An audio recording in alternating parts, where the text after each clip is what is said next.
결국에는 투자가 틀렸다고 하면 자기의 생각을 바꿔야 됩니다. 문제는 우리 예전에 메리츠, 저희 이제 과거 회사가 메리츠 자산운용이었는데, 메리츠 자산운용에서는 장기 투자를 한다고 했습니다. 근데 제가 말씀드렸지만 가장 뛰어난 펀드 매니저라도 수익률이 60%를 넘지 못합니다. 투자 전략이라고 하면 사람들이 가장 많이 고민하는 부분인데요. 과연 투자란 무엇일까요? 저는 이런 얘기를 좀 답변을 드리고 싶습니다. 투자는 미래에 관한 것이다. 현재에 대한 게 아닙니다. 사실 현재 시점에서 미래에 대한 어떤 기대를 하는 거죠. 내가 뭐 자동차를 사겠다, 혹은 내가 나중에 무엇인가가 되고 싶다, 이런 것에 관한 거라고 생각합니다. 우리가 뭔가 투자했을 경우에는 미래의 어떤 시점에서 수익이 창출되고 결국엔 돈을 회수하면서 투자란 행위가 모두 다 끝나게 됩니다. 투자는 미래에 대한 것이다 라고 좀 말씀을 드리고 싶고요. 근데 중요한 것은 이게 모두 다 불확실하다 그런 겁니다. 집을 사는 거, 내가 멋진 사람이 되는 거, 혹은 내가 좋은 직장을 가지는 거, 모두 다 불확실한 거죠. 이걸 갖다가 조금 더 우리가 투자라는 행위로 하기 위해서는 한 가지가 필요합니다. 확률이죠. 지금 내가 나가다가 갑자기 죽을 확률 생각보다 높지는 않습니다. 그러나 발생할 수는 있죠. 내가 투자했던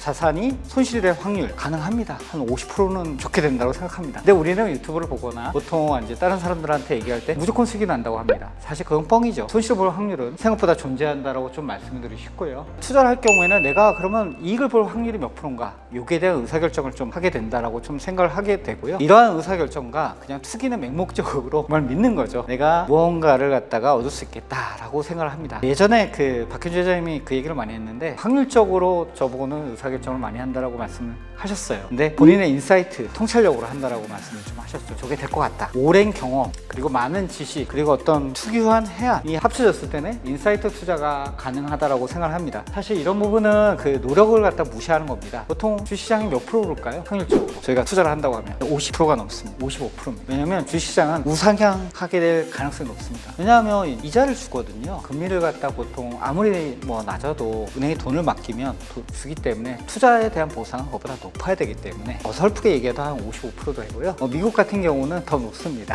사실은. 그래서 결국에는 올라간다라는 데 베팅하는 게 확률적으로는 유리합니다. 어쩌다가 한두 번 맞추는 거죠. 폭락한다고. 그래서 결국엔 말씀드리고 싶은 거는, 투자라는 거는 어렵습니다. 그렇지만 우리가 노력하고 좀 실력을 키운다고 하면 돈을 증대시킬 수 있다고 생각합니다. 저희가 이제 많은 걸 기대합니다. 기대치가 형성이 됐는데 기대치를 충족하지 못할 경우에는 그로 인한 실망이 나오게 되고요. 우리 예를 들어보죠. 테슬라가 올해 그러면 100% 성장을 한다라고 생각을 했어요. 실적치가 80%가 나왔습니다. 성장이. 근데 주가는 왜 빠지냐? 야, 그래도 80% 성장하는 거 아니냐? 어떻게 생각하세요? 100%와 80% 차이가 큰 건가요? 큽니다. 예, 여러분들 100억을 누군가 나한테 준다고 했는데 갑자기 80억 준다고 생각하면 갑자기 기분이 나빠요. 왜? 20억이 없었기 때문이죠. 보통은 기대치가 주가에는 형성이 됐고요. 성장주는 대부분의 미래에 대한 기대치입니다. 근데 기대치가 예상을 갖다가 하야하는 경우에 현실을 마주하게 된다고 하면 주가는 급락할 수밖에 없다라는 걸 말씀을 드리고 싶습니다.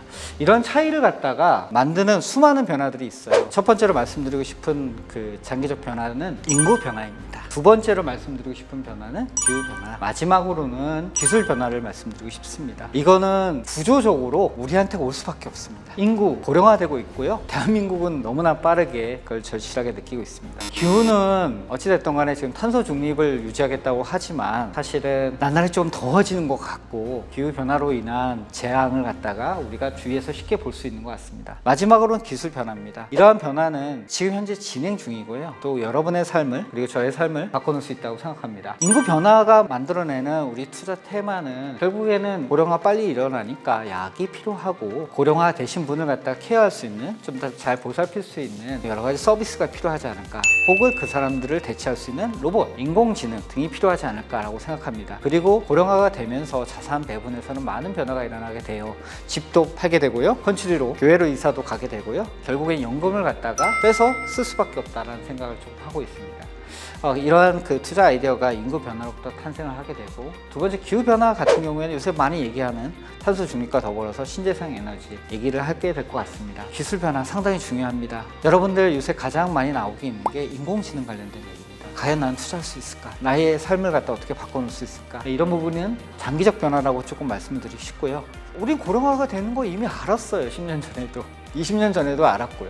근데 갑자기 뭔가가 급속하게 빨라진 것 같습니다. 왜 그런가 생각해 봤더니만 최근에 코로나로 인해서 디지털화가 아주 급격하게 빠른 겁니다. 그러면서 요새 가장 빠르게 좀 주위에서 느끼는 게 은행 점포들이 많이 없어지고 있어요. 그리고 갑자기 스마트폰을 사용하시지 못하면 요새 노인분들께서 택시를 부를 수가 없습니다. 디지털 화해가 어떤 사람한테는 되게 좋지만 어떤 사람한테는 되게 나쁠 수 있다라는 말씀을 좀 드리고 싶고요. 코로나 이후에 지금 요새 보니까 오늘 제가 한국은행에서 금리를 갖다 동결을 했었는데요. 영끌적으로 경고를 하더라고요. 금리가 빠르게 내려갈 거라고 기대하지 말라라고 이창용 총재께서 말씀하셨는데, 코로나 이후에 저금리화, 우리가 또 상당히 많은 돈을 갖다가 나눠줬어요. 또 돈을 갖다가 결국에 공짜로 준 거죠. 그러다 보니까 어느 순간 제가 호주머니가 풍족해졌고 다른 곳에서는 돈을 레버리지로 쓸 수 있는, 대출을 받을 수 있는 여러 가지 방법들이 있었습니다. 근데 이런 모든 것들이 이제 끝나가고 있습니다. 결국에는 부채를 꺼야 되는 상황입니다. 지금 신용대출 금리가 7%를 넘어가고 있습니다. 여러분들 7% 이상을 갖다가 수익을 만들어내기가 어렵거든요. 이런 상황에서 가장 할 수 있는 거는 레버리지 꺼야 됩니다. 그래서 저도 가끔 이제 그런 걸 많이 하는데, 어떻게 하면 부채를 빨리 끌 수 있을까? 어떻게 하면 고금리의 대출을 갖다 끌 수 있을까? 많은 고민을 하게 됩니다. 이거와 더불어서 우리가 마주하게 될 가장 큰 리스크가 뭘까요? 여러분들 요새 배터리가 많이 올랐습니다. 난리가 났습니다. 저희도 완전 힘들었었는데, 배터리의 그 열풍을 한 방에 잠재울 수 있는 방법이 있습니다. 트럼프의 당선입니다. 트럼프는 No ESG, 무슨 소리냐, 기후변화 뭐 그딴 거 필요 없다, 노 군사개입, 우리 군사 개입 안 해, 대만 전쟁 난 상관하지 않겠다, 이렇게 말할 수 있습니다. 진짜로 많은 변화를 할 수 있고요. 노 이민 오면 안 돼, 이거죠. 저러면 사실 정말 나타날 수 있습니다, 여러분들. 그렇게 생각하고요. 이런 것들이 아까 전에 얘기했던 장기 변화, 첫 번째는 인구 변화, 두 번째로 봤을 경우 기후 변화, 세 번째로 보게 되면 기술 변화를 갖다 급격하게 바꿀 수 있는 여러 가지 요인이라고 생각하고 있고요. 이런 것들이 여러분들과 아마 투자하시는 데 있어서 많은 변화를 초래하지 않을까 싶습니다. 투자 수익률이 어떻게 결정될까요? 내가 돈을 벌 수 있는 확률이 몇 프로인가가 중요할 뿐이다 라고 저는 말씀을 드렸고, 그러면 첫 번째는 거기와 관련 내가 투자를 지금 해야 되잖아요. 그 다음에 뭔가에 투자를 합니다. 나중에 회수를 해야 됩니다. 이게 투자 수익률의 함수입니다. 어렵지 않습니다. 여기에 영향을 미치는 게 지금 매크로, 자산, 국가, 산업, 기업 엄청나게 다르고요. 매크로는 예측이 거의 어렵습니다. 그러다 보니까 매크로를 예측하면 안 돼요. 근데 요새 저 유튜브에 보니까 매크로를 예측하시려고 하시더라고요. 실제로 자금을 운용해 보면 매크로 예측은 거의 신의 영역입니다. 여러분들 세상에서 가장 어려운 예측이 뭔지 아십니까? 자산 가격 중에 가장 쉬워 보이지만 환율 예측, 두 번째 국제 유가 예측, 가장 어렵습니다. 저희 친구가 저한테 맨날 물어봐요. 옛날에 야, 원달러 언제, 달러 미국 여행 가야 되는데 달러 언제 환전하면 좋을까? 저한테 물어봅니다. 얼마나 환전하려고? 그러면 100만 원 그냥 지금 환전해. 근데 그 액수가 조 단위가 되면 전혀 달라지겠죠. 정말 환율은 예측하기 어렵고, 국제유가 이걸 누가 예측합니까? 예측 못합니다. 국제유가, 환율 모두 다 정부에서 컨트롤하고 수많은 사람들이 다 바라보고 있는 하나의 가격인데 누가 어떻게 컨트롤하겠습니까? 금리도 마찬가지입니다. 참 어렵습니다. 금리는 투자 수익률의 할인율을 결정하게 되고요. 현금 흐름은 미래가 결정하게 되고, 투자 기간은 여러분들이 결정하게 됩니다.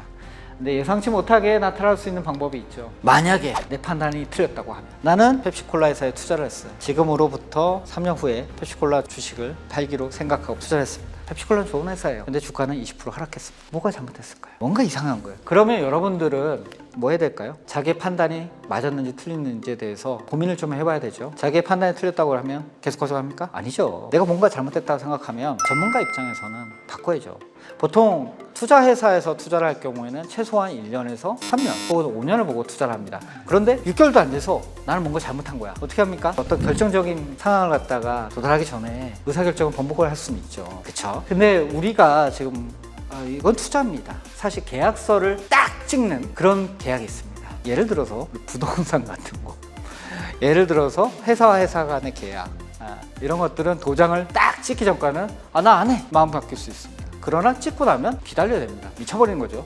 요새 브릿지론이 난립니다. 부동산 계약서 찍으면 이제 돈을 돌려받을 때까지 투자자가 마음을 졸이면서 기다려야 되는 상황이 발생하는 아주 특이한 계약 관계라고 말씀드릴 수 있습니다. 근데 주식은 좀 달라요. 매일매일 시장이 형성되어 있습니다. 거래소를 통해서 언제든지 자기 생각을 갖다가 구현할 수 있어요.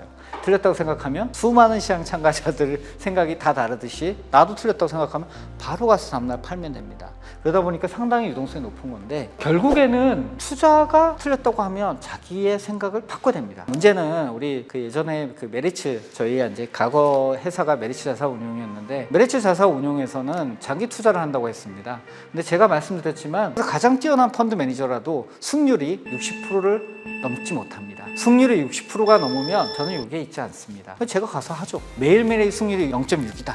무슨 일이 발생할까요? 조금씩 돈을 계속 벌면서 복리로 벌다 보면 우주로 가는 거죠. 자산은 어마어마하게 성장할 수 있습니다. 그러면 무슨 얘기냐? 40%는 틀린다는 얘기입니다. 그러면 포트폴리오에서 내가 선택했던 40%의 선택은, 우리가 보통 펀드를 보니까 그 KCGI 자산운용 40개의 종목들을 선택을 했더라고요. 40개의 종목 중에 40%가 틀렸다고 보통 평균적으로 했으면 16개의 종목 선택이 잘못될 가능성이 있다고 생각을 합니다. 그럼 어떻게 됩니까? 우리가 1년을 놓고 3년을 놓고 5년을 놓고 봤을 때 확률적으로 우리가 아무리 잘해도 40%는 무조건 틀린다고 생각했을 때 16개의 종목 동일한 비중으로 투자했을 때 틀렸습니다. 그러면 틀린 걸 갖다가 가장 빨리 알아내서 다른 좋은 걸로 바꾸는 게 베스트 펀드 매니저의 자질입니다. 5년 후에 틀린 걸 발견했을 경우에는 어떻게 될까요? 힘든 거죠. 예.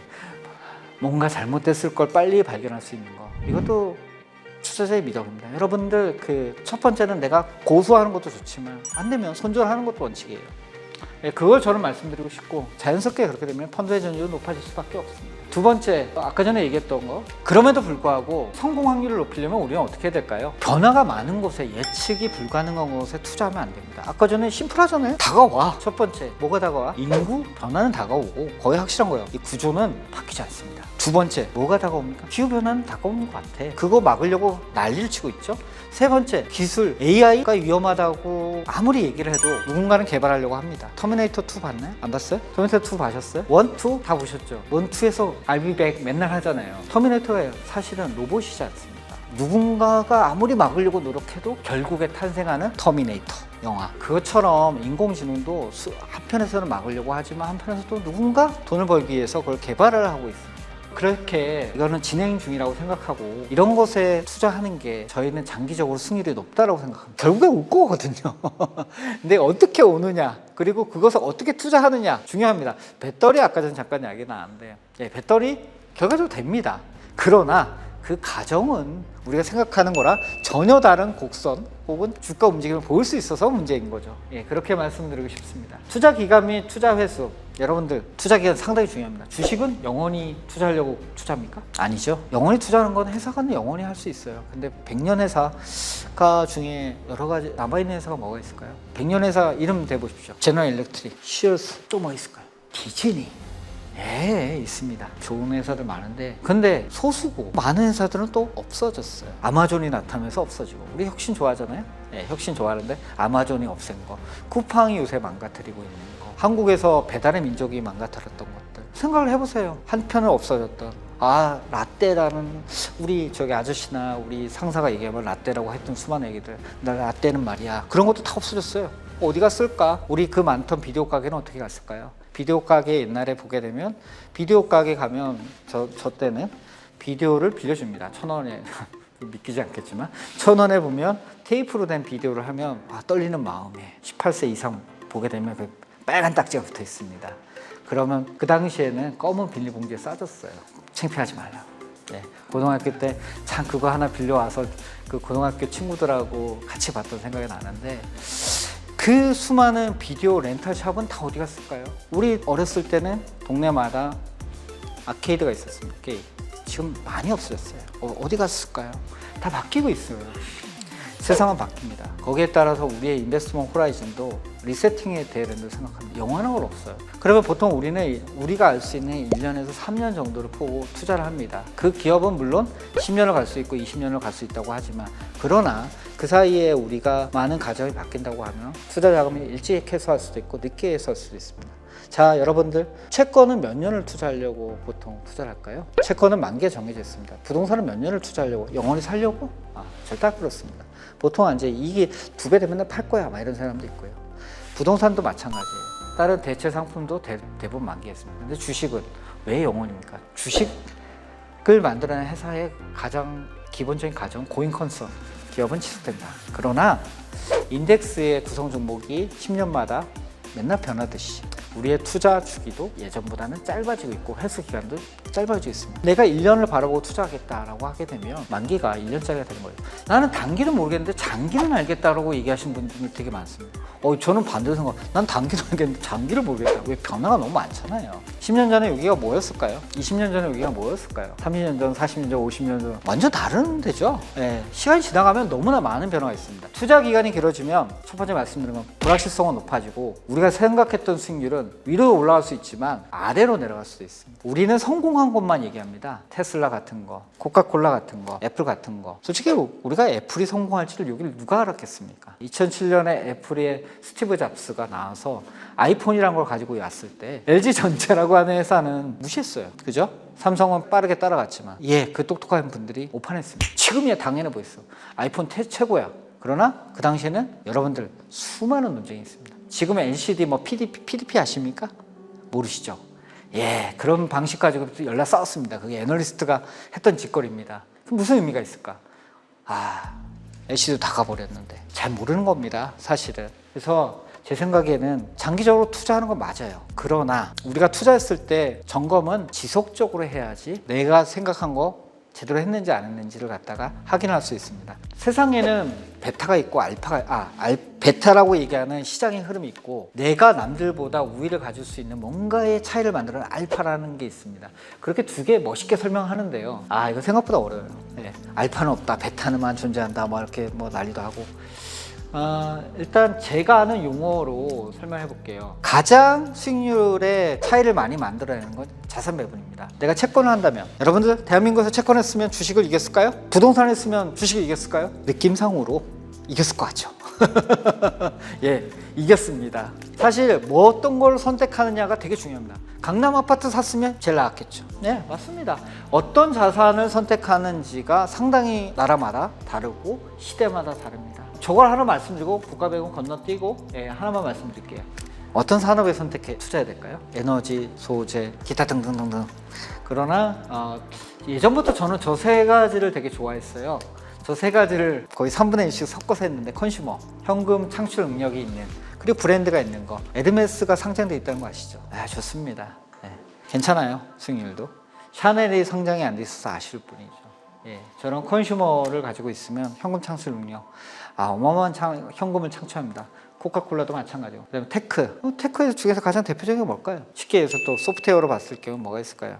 구글, 알파벳이라고 얘기하죠. 요새 알파벳 이름으로 상장이 돼 있고. 그다음에 한국에서는 또 뭐가 있을까요? 삼성전자. 다 필요 없어. 삼성전자만 사면 돼. 이렇게 저 생각하죠. 맞습니다. 사실은 삼성전자만 사면 딴 걸 압도합니다. 제약과 바이오, 세상을 갖다가 바꾸는 약은, 저 제약과 바이오는 상당히 경기 방어적이에요. 그리고 어쩌다가 팍팍 튀어요.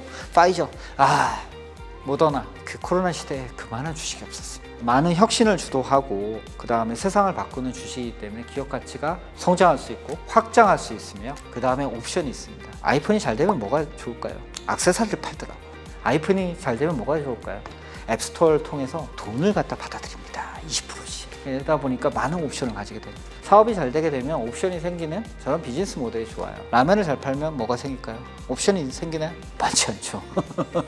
옵션이 있는 비즈니스에 투자하는 게 저는 좋다고 말씀드리고 싶습니다. 이제 시장을 보는, 우리가 보는 자산의 선택이 제일 중요하고, 주식에서 봤을 경우에는 무엇보다도 산업 선택이 가장 중요하다라고 좀 말씀드리고 싶고요. 차별화된, 그럼에도 불구하고 우리가 노력해서 만들어낼 수 있는 부분이 하나가 있습니다. 한국에서는 저희는 이제 가치라고 얘기하는데 지배구조 개선이라고 좀 말씀드리고 싶어요. 왜냐하면 기업 주가가 PBR이 0.5배가 안 되는데 현금 흐름 창출은 뛰어나고, 그때 뭐가 잘못됐을까? 이런 걸 하는 거죠. 신세계는, 이마트는 뭐가 잘못됐을까? 이런 질문을 요새 던지고 있습니다. 그런 데서 뭔가 우리가 노력해서 수익률을 만들어낼 수 있는 영역이 있지 않을까? 그래서 한국에서는 같이, 미국하고 중국에서는 중소형주에는 좀 기회가 있다고 생각합니다. 저희 회사가 이제 추구하는 여러 가지 전략들을 갖다가 크게 나누게 되면 저희는 세 가지의 상품을 기반으로 고객의 수익률을 갖다가 조금 더 안정적인 수익률을 돌려드리려고 노력을 하고 있어요. 첫 번째는 ESG입니다. 아까 전에 좀 전에 말씀드렸듯이 회사는 멀쩡하고 괜찮은 것 같은데 유난히 저평가돼 있다. 뭐가 문제일까? 그리고 저희는 그 요인을 지배구조에서 찾고 있습니다. ESG라는 것도 아까 전에 잠깐 얘기했는데 E가 환경이고요. S가 사회체계, 그 다음에 G는 가버넌스, 지배구조를 얘기합니다. 지배구조가 문제가 된다고 하면 환경이고 소셜, 사회책임이고 이런 부분을 갖다 제대로 개선할 수 없을 것이다 라고 생각해서 저희는 ESG에서 지배구조 개선이 가장 중요하다고 생각하고, 그러다 보니까 이제 저런 쪽에 좀 포커스된 그 어떤 펀드도 만들어 내려고 하고 저런 생각을 갖다가 운용에 좀 넣으려고 노력을 하고 있습니다. 그게 첫 번째 상품이고요. 두 번째는 한국의 출산율이 너무 힘들어요. 그죠? 0.78인가 제가 봤던 숫자가 있는데 그거보다 더 떨어졌을 수도 있는데, 인구가 줄어들게 되면 일하실 수 있는 분들은 있습니다. 그러나 장기적으로 이렇게 뭔가 좋다라고 말하기가 상당히 어려워요. 그러다 보면 결국에는 장기적으로 그래도 뭔가 성장 스토리가 있는 쪽으로 자꾸 나갈 수밖에 없습니다. 그런 관점에서 봤을 경우에는 저희는 현금 흐름이 장기적으로 성장하고 확장할 수 있는 곳이 어디냐, 한국보다는 다른 나라나 다른 쪽에 있지 않을까라는 생각을 좀 많이 합니다. 그러다 보니까 글로벌 성장주를 좀 더 많이 투자하려고 하는 쪽으로 방향을 좀 틀고 있습니다. 저게 두 번째고요. 마지막으로 결국에는 저도 나이가 들고 저희 수익자분들도 결국에는 나이가 드시고 조금 더 편안한 노후 생활, 내가 죽을 때까지 노동을 할 수는 없지 않습니까? 여러분들 21세기의 자본론에서 핵심은 뭐냐면 노동으로 만드는 재산 증식보다 자본으로 만드는 재산 증식이 빠르다는 겁니다. 즉 죽어라 노동하는 것보다 투자를 잘하는 게 아주 현명하다는 것이죠. 근데 그러면 연금을 갖다가 투자를 하게 되면 결국에 내 나중에 나의 노후를 책임질 수 있겠느냐, 여기에 대한 고민인 거죠. 지금 KCGI의 기존의 메리츠 자산 운용에 많은 상품들을 보고 있어요. 제일 중요한 건 연금 상품입니다. 연금을 장기 투자하면 복리 효과를 누리게 해야 됩니다. 종목을 장기 투자해서 복리 효과를 누리게 하는 게 아니라 연금 구조상 우리가 복리 효과를 가능하게 하는 구조로 만들어야 된다는 거죠. 어떻게 하면 안정적인 장기 투자가 가능한 자산 조합을 찾아내느냐, 그게 저희의 여러 가지 고민들을 담았던 부분이고요. 이걸 갖다가 조금 차근차근히 해보려고 지금 노력을 하고 있습니다. 그래서 저희는 지금 현재 여러 가지 상품들을 보고 있고, 이 구조를 어떻게 하면 조금 더 안정적이고 지속적으로 장기적으로 복리 효과를 누려서 고객들의 안정적인 재산 증식을 갖다가 도와줄 수 있을까 생각을 하고 있습니다. 그걸 하기 위해서 많은 걸 연구하고 있고요. 실제로는 조금씩 바꿔가고 있습니다. 저희 회사는 크게 첫 번째 ESG, 두 번째로는 글로벌, 세 번째로는 연금, 이런 쪽의 상품 라인업을 갖다가 강조하고 이걸 갖다 키워가려고 합니다. 물론 기존의 그 KCGI 자산운용의 전 메리츠 자산운용의 상품들에 많이 이런 부분들이 있습니다. 그래서 수익률도 부진한 것들도 있고요. 이런 부진한 건 개선시키고요. 그 다음에 좀 없다고 하면 그런 부분을 갖다가 신규 상품으로 해서 출시하려고 노력하고 있습니다. 여기까지가 제가 준비했던 아주 짧지만 뭐 저의 생각에 담긴 부분이고요. 맨날 투자 철학을 하라 그래서 전 투자 철학하는 거 별로 안 좋아합니다. 공격적인 거 좋아하고 가장 중요한 스토리 중에 하나를 얘기 안 했는데, 여러분들 지금 투자해야 된다면 뭐에 투자하시겠습니까? 뭐 어떤 스토리가 제일 좋을까요? 트럼프가 당선되기 전까지. 사실 힌트는 있었습니다. 바이든 행정부가 100일째 되는 날 뭘 들고 왔냐면 제조업 공급망, 글로벌 공급망에 대한 조사를 했어요. 거기에 첫 번째 뭐가 있었을까요? 반도체. 두 번째 뭐가 있었을까요? 배터리. 세 번째 뭐였을까요? 기토류. 네 번째 뭐였습니까? 바이오 의약품.